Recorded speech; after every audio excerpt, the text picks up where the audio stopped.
আসসালামু আলাইকুম। কেমন আছেন বন্ধুরা? আল্লাহর রহমতে আলহামদুলিল্লাহ আমি অনেক অনেক ভালো আছি। বন্ধুরা, আজ আমি একটু লোভনীয় স্বাদের একটা রেসিপি তৈরি করে আপনাদের সাথে শেয়ার করব। আজ আমি তৈরি করে দেখাবো ফিরনি। খুব সহজ পদ্ধতিতে এই শাহী ফিরনিটা আমি যেভাবে তৈরি করি সেই রেসিপিটাই আজ শেয়ার করব। আশা করছি সঙ্গেই থাকবেন। পুরো রেসিপিটা দেখে সুন্দর সুন্দর কমেন্টস করে উৎসাহিত করবেন।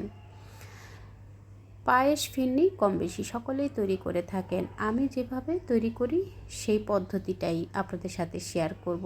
আশা করছি পাশে থাকবেন এবং উৎসাহিত করবেন সুন্দর সুন্দর কমেন্টস করে। এই শাহী ফিরনিটা তৈরি করার জন্য আমি এখানে আগের থেকে 3 লিটার লিকুইড দুধ জাল করে 1.5 লিটার করে নিয়েছি।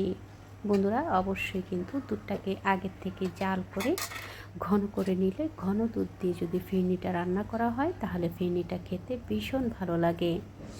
যখন দুধের কালারটা চেঞ্জ হয়ে গেছে এবং 1.5 লিটার হয়ে গেছে, সে সময় আমি এখানে দিয়ে দিলাম 2 মুঠো সুগন্ধি পোলাওর চাল। আপনারা চাইলে গোবিন্দভোগ চাল দিয়েও এই ফিরনিটা তৈরি করতে পারেন, তবে আমার হাতের কাছে গোবিন্দভোগ চাল না থাকায় আমি সুগন্ধি পোলাওর চাল দিয়েই তৈরি করছি। স্বাদ মতো লবণ দিয়ে দিলাম। আর চালটাকে আমি 1 ঘন্টা আগে ভালোভাবে ধুয়ে নিয়ে চালটাকে ভিজিয়ে নিয়েছি। সেই আস্ত চালটাই আমি দিয়েছি। আপনারা চাইলে চালটাকে একটু ভেঙে গুঁড়ো করে দিতে পারেন শিলপাটাতে অথবা ব্লেন্ডারে।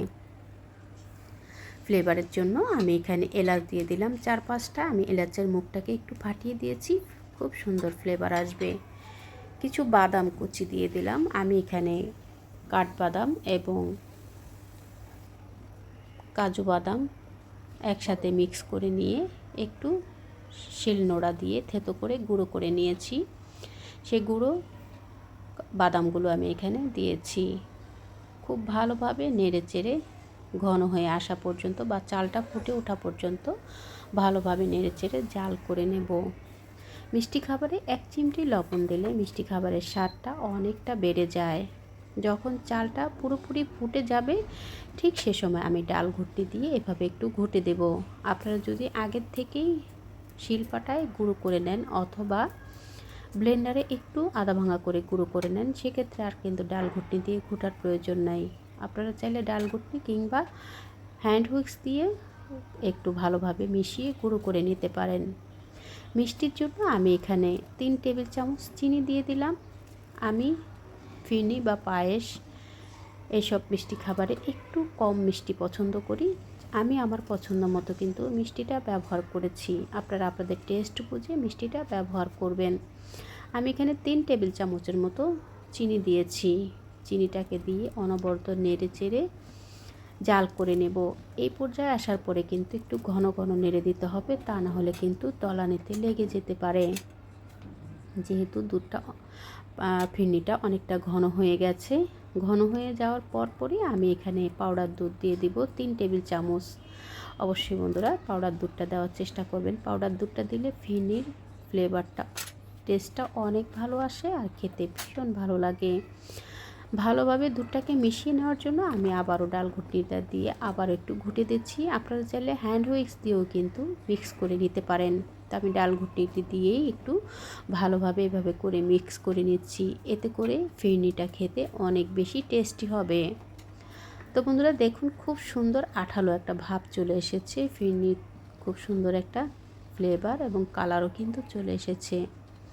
ঠিক এই পর্যায়ে আসার পরে আমি চুলাটা অফ করে দেব। খুব ঘন ঘন একটু নেড়ে চেড়ে একটু জাল করার পরে এরপর আমি চুলাটা অফ করে দিয়ে গরম গরম থাকা অবস্থায় আমি যে বাটিতে সেট করব সেই বাটিতে আমি ঢেলে নেব। ঠান্ডা হয়ে যাওয়ার পরে কিন্তু বাটিতে ঢাললে আপনি আপনার পছন্দ মতো বাটিতে ঢালতে পারবেন না, তাই আমি গরম গরম থাকা অবস্থায় কিন্তু আমি আমার পছন্দ মতো বাটিতে এবং এরকম ওয়ান টাইম বাটিতে আমি ঢেলে নিচ্ছি। তো বন্ধুরা, এই ফিরনিটা কিন্তু ঠান্ডা ঠান্ডা পরিবেশন করলে খেতে ভীষণ ভালো লাগে। আপনাদের যদি কোনো অকেশন থাকে তাহলে আপনারা চাইলে আগের দিন তৈরি করে রেখে ফ্রিজের নর্মাল চেম্বারে রেখে পরের দিন আপনারা সার্ভ করতে পারেন। আর এটা ঠান্ডা ঠান্ডায় কিন্তু ভীষণ ভালো লাগে। আমি আমার পছন্দ মতো বাটিতে সেট করে নিয়েছি। এরপর আমি গার্নিশিং করে নিচ্ছি। আমি এখানে কিছু বাদাম কুচি দিয়ে গার্নিশিংটা করে নিচ্ছি। আপনারা আপনাদের পছন্দ মতো গার্নিশিংটা করে নেবেন। চাইলে আপনারা এমনিতেও রেখে দিতে পারেন। এই ফিরনিটা এমনি এমনি খেতেও কিন্তু অনেক ভালো লাগে। দেখতে ভালো লাগার জন্য আমি উপরে কিছু বাদাম কুচি দিয়েছি। তো এভাবে করে আপনারা চাইলে ওয়ান টাইমের বাটিতেও কিন্তু সেট করে নিতে পারেন।